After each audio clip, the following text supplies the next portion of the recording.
Nama saya Eka Anugrah, saya dari Sumedang. Profesi saya bidan. Kemudian saya pernah menjadi Ketua Umum HIPMI Kabupaten Sumedang. Dan 1 tahun yang lalu sebelum zamannya booming pendaftaran calon presiden, guru saya Abah Aos memaklumatkan kepada seluruh muridnya untuk memilih Pak Anies. Dan waktu itu saya tidak bertanya kenapa. Karena waktu itu Pak Anies masih sebagai Gubernur DKI Jakarta. Kemudian Pak Anies pernah berkunjung ke Sumedang mengadakan kontrak kerjasama untuk beras waktu itu dari Sumedang dengan DKI Jakarta. Tetapi saya waktu itu masih ngefans sama Pak Ganjar, entah kenapa, mungkin karena ke Pak Ganjar karena waktu itu di media sosial yang sering saya lihat itu konten-konten Pak Ganjar isinya cukup menarik. Ya. Menurut kamu lebih keren Bambang Pacul apa Ganjar? Kalau sekarang lebih Oh enggak. Lanjut. Lanjut, cuma nanya aja, lanjut. Iya. Ayo. Kemudian karena tadi saya tidak tahu kenapa guru ruh saya Abah Aos itu menyuruh memilih harus Pak Anies. Akhirnya saya mencari biografi Pak Anies. Mencari literasi kenapa dan bagaimana kemudian kerja dan lain sebagainya. Pada 6 bulan yang lalu, pada bulan Ramadan, bulan puasa, ibu saya kena gagal ginjal. Ini riwayat hidup kamu ceritain di sini ya? Maksudnya ini kronologis ya. Ibu saya kena gagal ginjal stadium 5 sehingga saya memang melepaskan semua aktivitas. Hanya praktek di rumah saja. Kemudian saya juga mantan ASN, saya mengundurkan diri 2021 karena ingin mengurus ibu saya. Dan saya punya anak 3. Anak saya yang pertama Down syndrome, punya keterbatasan istimewa berkebutuhan khusus. Anak yang kedua kelas 4, anak yang ketiga 3 tahun. Dan pada waktu yang bersamaan saya juga kehilangan suami. Akhirnya tetap di rumah dan tidak sama sekali melihat media sosial. Kemudian tiba-tiba saya dipertemukan dengan salah satu tim Laskar Santri dan juga saya tetap mengaji manakib dengan Abah Aos. Pada saat itu saya diajak untuk mendukung Pak Anies. Kenapa? Alasannya tadi saya niat khidmat kepada guru dan saya menyerahkan semua aset yang berhubungan dengan ibu saya, anak saya, adik saya. Itu disumbangkan 100 mobil untuk tim pemenangan Anies kepada Laskar Santri, amin, di seluruh Jawa Barat. Dan akibatnya saya sekarang justru karena itu viral, saya tidak tahu itu viral, tapi ternyata sekarang katanya viral dan banyak yang datang ke rumah saya pada minta mobil. Dan banyak juga yang minta APK karena khawatirnya waktu itu tim Anies ini APK-nya paling miskin. Nah yang ingin saya pertanyakan Pak, apakah saya ini akan terjerat hukum? Katanya saya udah dilaporkan ke Bawaslu, kemudian ke aparat-aparat hukum yang lain, kemudian saya juga diaudit dan lain sebagainya. Saya yang ingin menanyakan apakah karena saya mendukung Bapak saya jadi terjerat hukum begitu. Padahal kan saya hanya lillahi ta'ala niat khidmat ke guru, alhamdulillah. Ibu saya saat ini sudah bisa berjalan normal. Amin. Alhamdulillah anak saya juga sehat walafiat dan saya sekarang kesini juga dengan anak saya. Itu Pak, jadi selama ini ngerasa dihoror terus, diteror terus.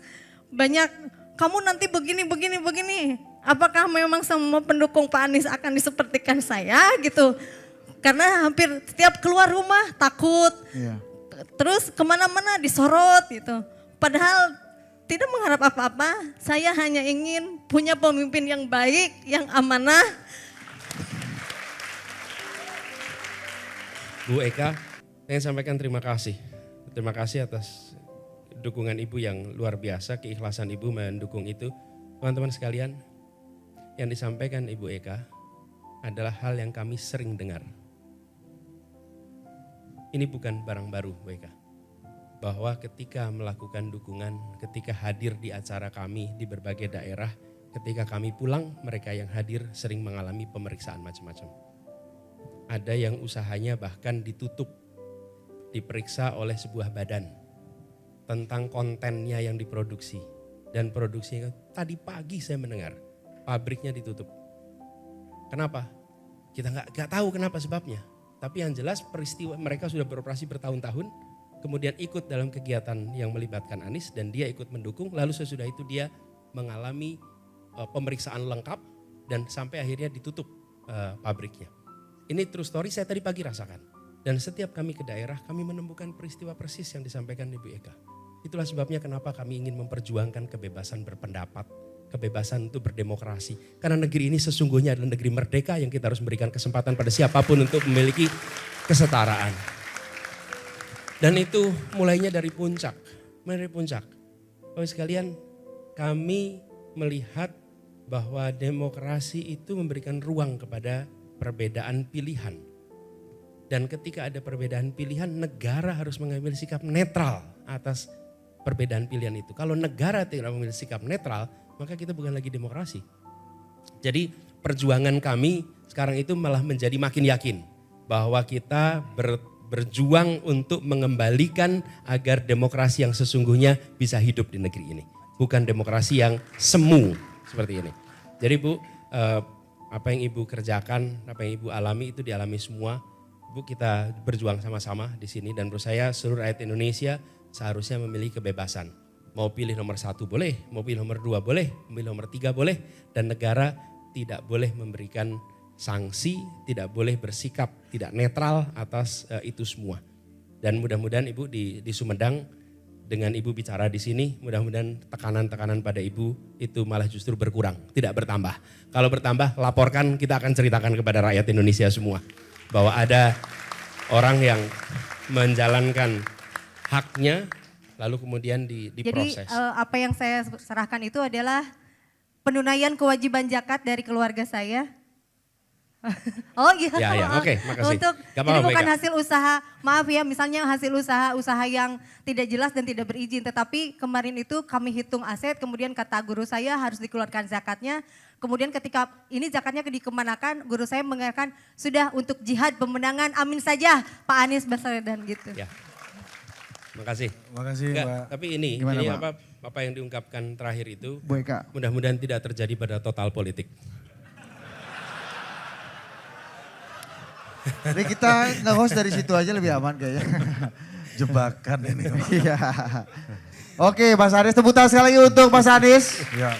Ya, kita sudah sampai di sesi terakhir nih Mas Anies, closing statement ya. Saat-saat yang dirindukan oleh kita semua ya, karena Ya. kita pengen bubar. Ya. Kasih quotes dulu Mas yang banyak. Iya, ini acara sebenarnya bukan desak Anies, Mas, kami yang didesak panitia, didesak masyarakat, didesak apa. Staff saya aja desak saya tuh Mas tuh. Iya. Ya kan? Ayo Mas Anies, Ya, kasih quotes, bibir jangan lupa Mas. hikmah dan kebijaksanaan. Gini,